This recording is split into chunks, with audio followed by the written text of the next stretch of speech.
From the moment Donald Trump declared that no more Muslims should be admitted here until American officials figure out what the hell is going on, as he put it, he's been subjected to a tsunami of media criticism and fought back on the airwaves.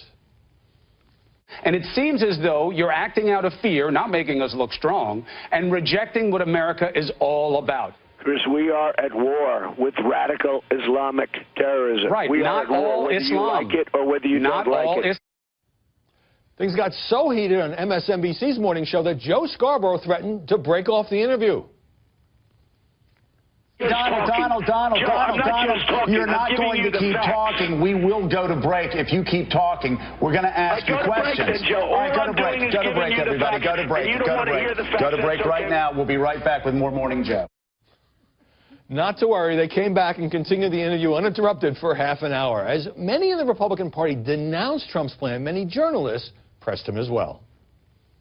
This week, you've been called a bigot, a fascist, a demagogue. Not me. Is that what you're doing? No, it's the opposite. It's called Make America Great Again.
Exhausted and drained, but determined to make it.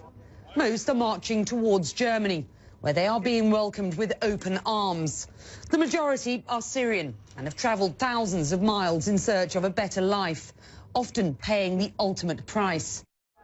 And now questions being raised about why these people fleeing war couldn't find suitable refuge closer to home, namely in rich Arab Gulf countries that could afford to house them. The uproar has gained momentum on social media. Images like these were widely circulated, with hashtags such as welcoming Syria's refugees as a Gulf duty, calling on leaders to do more. And the UN has voiced its concerns. And that is why we have been asking that not only the borders of the region are open, but that all other borders, special in the developed world, are also open. And this is true in Europe, it is true in the Gulf, it's true everywhere where countries have the capacity to receive some Syrians and to integrate them in their societies. There are more than 4 million Syrian refugees in the region. But according to Amnesty International, 6 Gulf countries haven't offered any resettlement locations to the refugees. They've been giving money, though, and lots of it.